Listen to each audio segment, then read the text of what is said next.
বন্ধুরা, আজকে তোমাদের সঙ্গে একটু অন্যরকম গল্প করব। তোমাদের সঙ্গে সাধারণত আমি ভূতের গল্প বেশি করি, কিন্তু তার সাথে সাথে অন্যরকমও গল্প মাঝে মাঝে করে থাকে দেখি।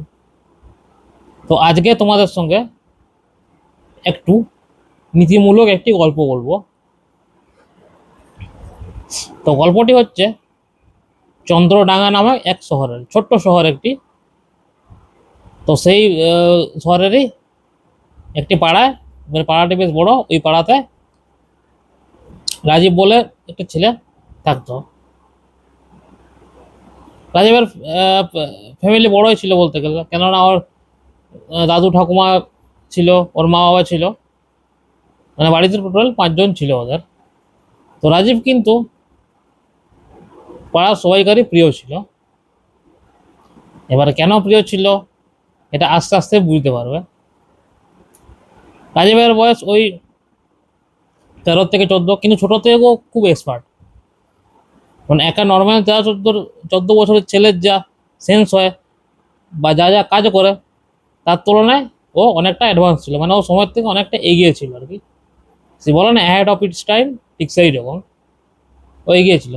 ও কিন্তু কাউকে কিন্তু না বলতে পারতো না, মানে ছোট কাজ হোক বড় কাজ হোক, যে কোনো কাজই ও কিন্তু কাউকে না বলতে পারতো না। ওর যখন পরীক্ষা হতো,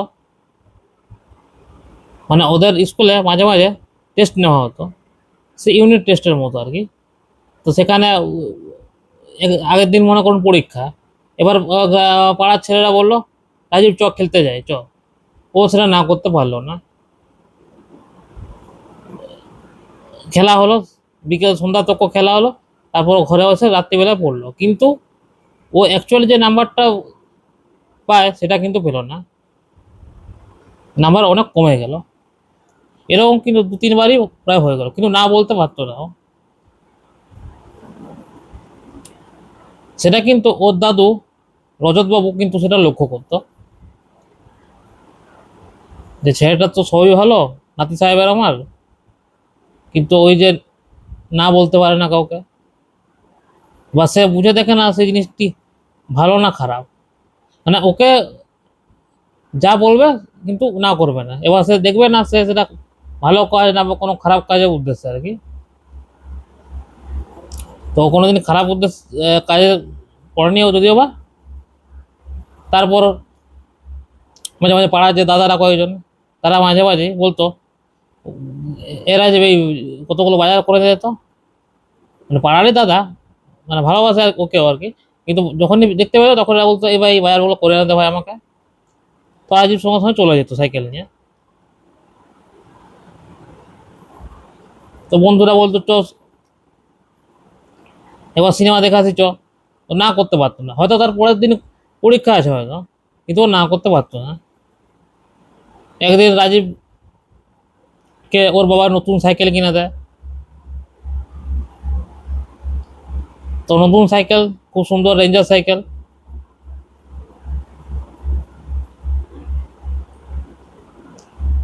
বেশ খুব সুন্দর একটি গিয়ার দেওয়া সাইকেল কিনে দেয় কিন্তু।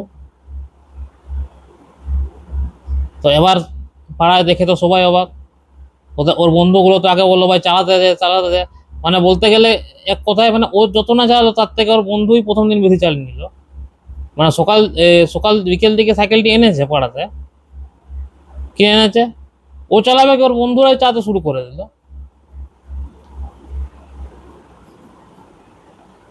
মানে কাউকে না বলতে পারলো না আর কি। তো 2-4 দিন পরে ওর বন্ধুরা বললো ভাই একটু একটু বাইরে যাবো, তুই আমাকে দিবি সাইকেলটা। তো বললো ঠিক আছে যা যা। তখন তার বন্ধু বাইরের দিকে গেল, বলে একটু পরে আসছি, তুই দাঁড়া এখানটা গল্প কর, আমি আসছি বাইরে দিয়ে। দিয়ে কেস কাণ্ড ঘটেছে বাজারে, সাইকেলে কাছাড় খেয়ে পড়েছে। এবার ওর পায়ে, বন্ধুর পায়েও ছুলা গেছে, কিন্তু সাইকেলের অবস্থাটি খারাপ খুব হয়ে গেল, মানে 2 দিন কিনে সাইকেলের অবস্থা একবারে ড্যামেজ করে দিল। তারপর রিপেয়ারিং টিপারিং করলো, ওর বাবা হয়তো বোকাঝোকা করলো ভালো রকম ভাবে রাজীবকে, যে তোর সবেতেই হ্যাঁ বলার স্বভাব, কাউকে না বলতে পারিস না। তো রাজীব কিন্তু বললো ও না বলতে পারি না বাবা। তোর রাজীবের বাবার রতনবাবু দেখলো যে না, সেটা ওই রকমই, ওকে ওর দোষ নেই, ওরকমই মানে সবাইতে ও হ্যাঁ বলে আর কি। তো দোষ নেই মনে মনে ও করলো যে ক্ষমা করে দিল মনে মনে, যে বাচ্চা ছেলে ভুল হয়ে গেছে, বাদ দাও, ছেড়ে দাও। ওর মাও বকাঝোকা করলো, ও ছেড়ে দাও, বাদ দাও, বাচ্চা ছেলে হয়ে গেছে ভুল, আর কি করবে বলো। এরকম প্রত্যেক কাজে কিন্তু রাজীবকে সবাই ইউজ করতো, মানে ভালোবাসতো যত না তার থেকে বেশি ইউজ করতো ওকে। একদিন ওর দাদু রাজীবকে রাত্রিবেলা রুমে ডেকে ভাতায়, রজতবাবু একজন হাই স্কুলের টিচার ছিলেন উনি, রিটায়ার তো অনেকদিন হলো করেই গেছেন উনি। তো রজতকে বললো বস তুই। তো রজত বললো যে দাদু কি ব্যাপার, অন্যদিন তো গল্প শোনাতে ডাকো, আজকে এত গাম্ভীর্যভাবে কেন আছে বলো তো, কি ব্যাপার বলো তো দাদু। তো দাদু বললো যে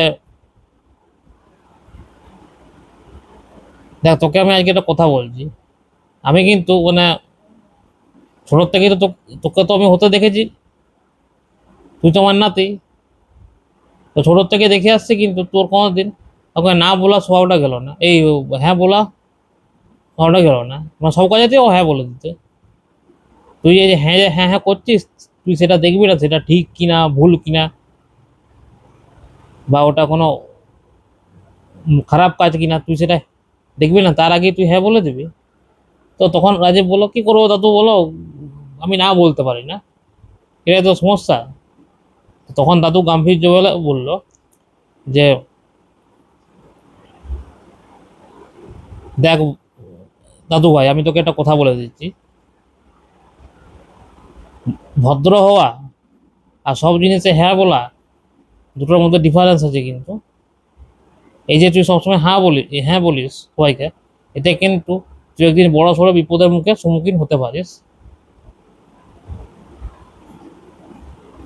তো এই কথাগুলো কিন্তু রাজীবের মনে কিন্তু দাগ কাটলো মানে মাথায় কিন্তু ঢুকলো কথাটা, যে দাদু দুটো ঠিকই বলেছে।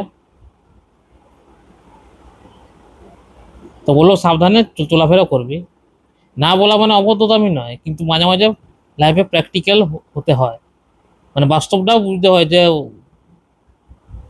বা নিচে কথা বলা আর বাস্তবটা অনেকটা ডিফারেন্স বাবা। তো ভেবে চিন্তে কাজও করবি কিন্তু।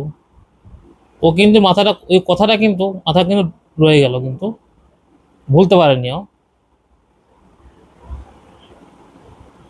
কিন্তু টুকিটাকি কাজে কাজে কিন্তু ও হ্যাঁ বলতোই, আমার বন্ধু চ ঘুরে আসি, কিন্তু যখন পরীক্ষা টরীক্ষা হতো তখন কিন্তু ডাইরেক্ট না বলে দিত এরপর থেকে। তো পাড়ার বন্ধুরা একটু আশ্চর্য, যে ছেলে সবসময় হ্যাঁ বলতো হঠাৎ করে না বলতে শুরু করলো। ও একদিন স্কুল যাচ্ছিল, সাইকেলটা তো রিপেয়ারিং করে ঠিক হয়ে গেছে, স্কুল যাচ্ছে, ওর বন্ধুরা বলতো এ ভাই একটু দে তুই, দে একটু আমি এখান থেকে বাইরে গিয়ে আসি একবার।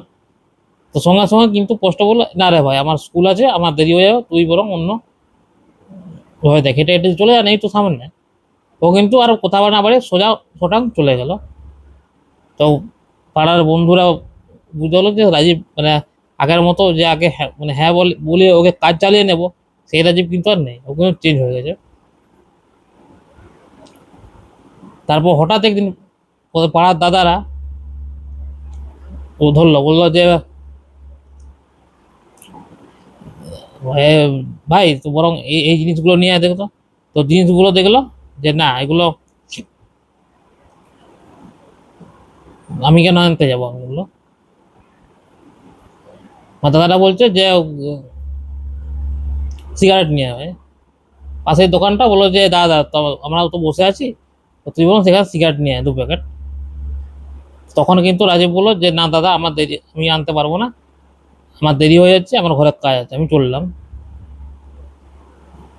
তখন পাড়ার দাদারা বুঝলো, বললো যে না, সেটা কিন্তু আগের মতো আর কিন্তু নেই, যে হ্যাঁ বলে কাজ করে নেবো সে কিন্তু নেই আর।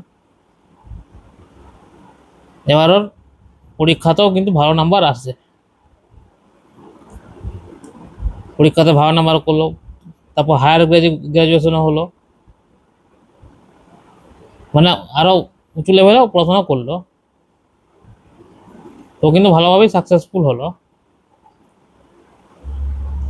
তো ও কিন্তু দাদুর কথাটা সেদিন মাথায় কিন্তু রেখেছিল বলেই আজকে ও সাফল্যটা পেয়েছে। মানে এই গল্পের মানেটা হচ্ছে যে সাহায্য করো সবাইকে, কিন্তু সব জিনিসে হ্যাঁ বলাটা কিন্তু ঠিক নয়, এক্ষেত্রে নিজেদের বিপদ বাড়তে পারে। কিছু কিছু সময় প্র্যাকটিক্যাল হওয়াটাও দরকার। তো বন্ধুরা, আজকের গল্পটি তোমাদের কেমন লাগলো? তোমরা কিন্তু লাইক কমেন্ট আর শেয়ার কিন্তু অবশ্যই করবে। খুব ভালো।